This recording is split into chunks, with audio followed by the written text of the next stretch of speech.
The battle lasted for 1194 BC to 1184 BC. It is one of the most important events in Greek history and has been told and retold through many works of Greek literature. It is the most significant incident that occurred during the 12th century. The Trojan War is believed to have originated from a quarrel between the Greek goddess of wisdom, Athena. I am Athena, the goddess of wisdom, warfare, and intelligence. And the Greek goddess of love, Aphrodite. I'm Aphrodite, the goddess of love, beauty, and eternal youth. After Ares, the goddess of strife, gave them the golden apple, which symbolized the fairest woman of the land. The Olympians, tiring of the argument, sent the goddess to Paris, a lowly prince, to be judge of the two.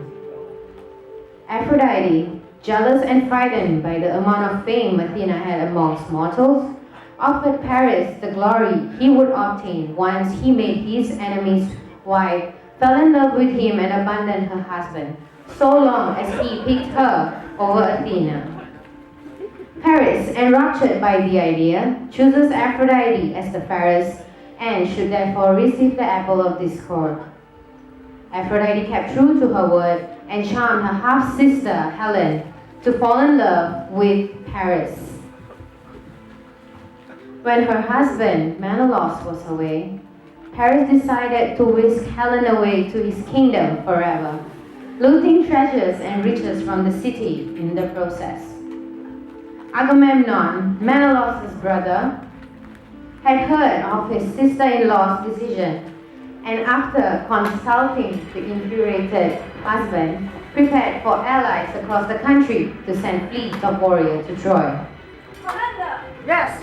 Your sister-in-law has been taken away! What? Repeat yourself! Your sister-in-law has been taken away by Paris! We shall do something to avenge my brother. Yes, sir. The horde of armed soldiers were led by Odysseus, with his commander-in-chief Agamemnon and over thousands of foot soldiers. I am Odysseus. I am the general of the Greek army, son of Hercules and Attica, a fearless leader and a skillful strategist. I am Agamemnon, the commander-in-chief of the Greek army. I carry out his order as his right hand man. I am Lucas, a random foot soldier. I was once a petty farmer, but was snatched away to serve my country.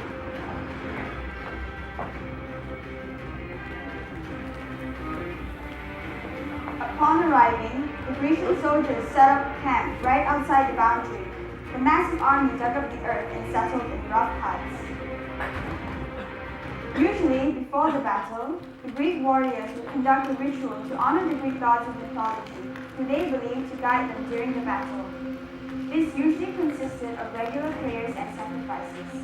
The warriors would gather around the bonfire during mealtimes and scrape off a generous amount of their bounty to the fire, which they believed to be an act of sending an offering to the gods of Mount Olympus. Prayers were conducted before the light of dawn, which were unique for every god.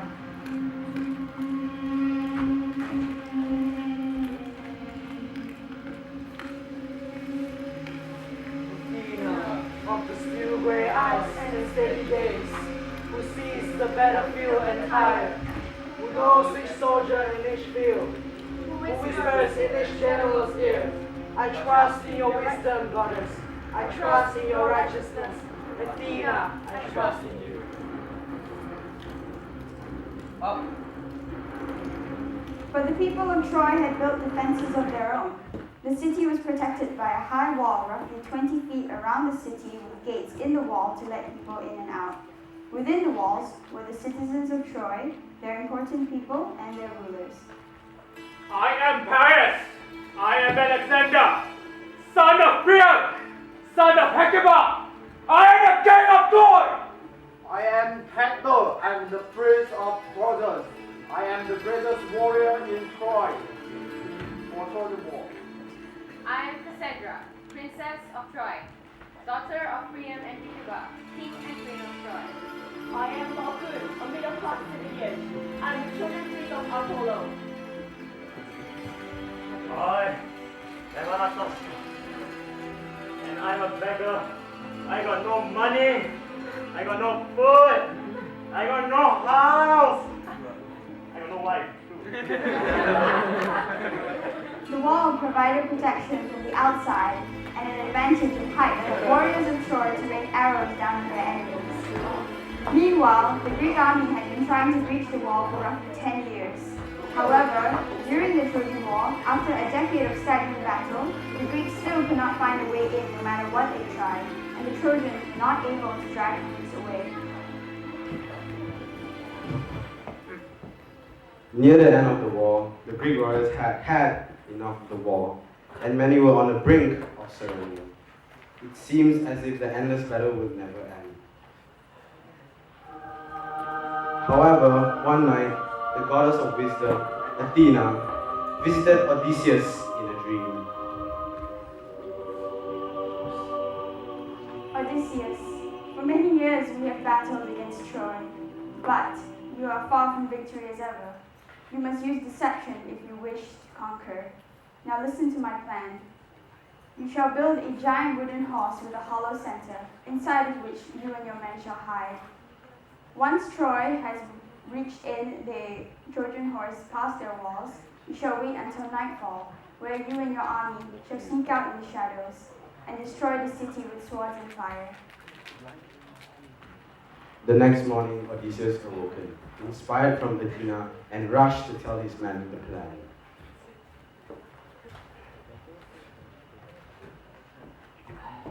Guys, Yes, sire.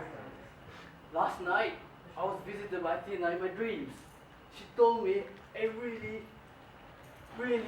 plan. What is it? She told me to build a huge wooden horse. A horse, sire. Yes, a horse. We shall sneak inside the house and wait for the Trojan to take us in. And we shall wait long enough for the right moment to strike the gates. Yes, sire. We shall execute this plan. He began to build the structure.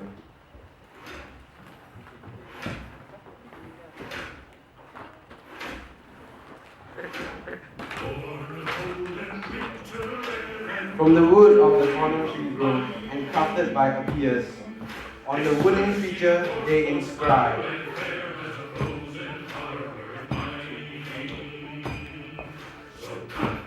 The Greeks dedicate this thank offering to Athena for our safe return home. Without delay, the Greek warriors began to set the plan in motion.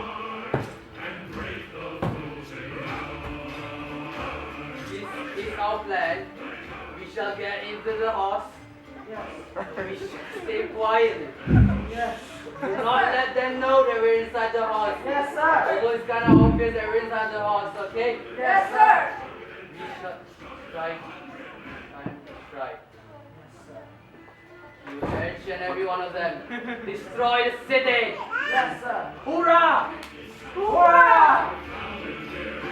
Meanwhile, the remaining army burned the remaining half their camp and set sail to Periodos, making it seem as if they had declared defeat and last.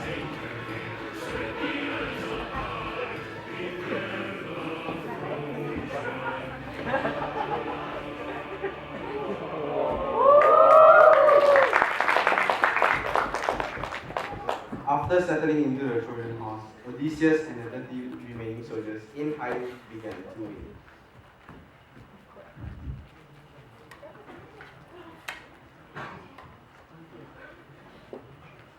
Once the Trojans realized that the Greeks were gone, they began to rejoice in victory, believing that the war was finally over.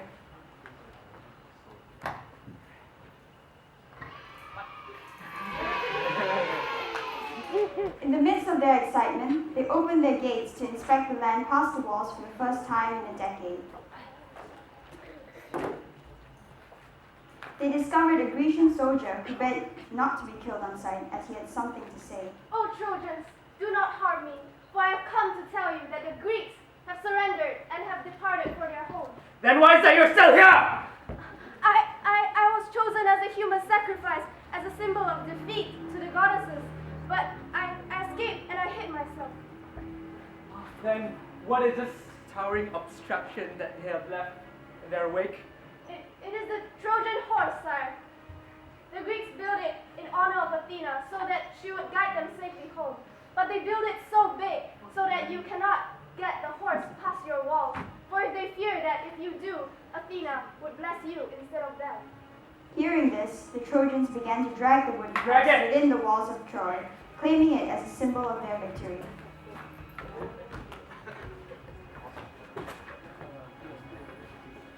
Many debated on what to do with it. Some considered hurling it from the rocks. Others wanted to burn it. And some of them thought they ought to dedicate it to Athena herself.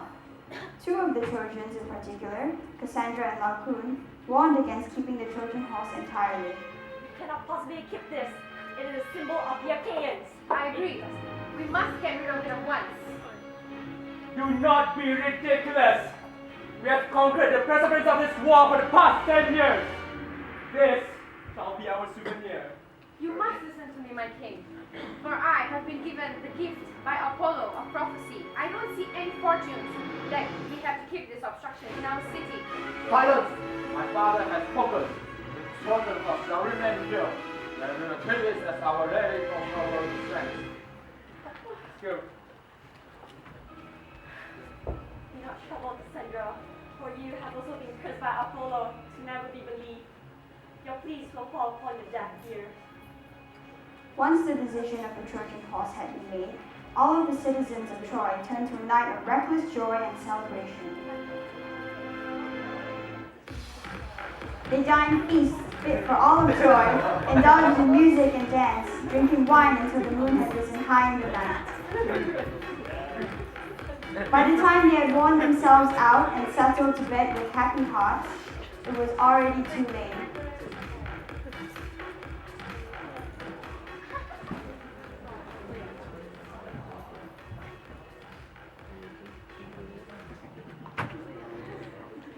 The Greek soldiers hiding within the Trojan horse snuck out of their hiding spot and began to slaughter the Trojans.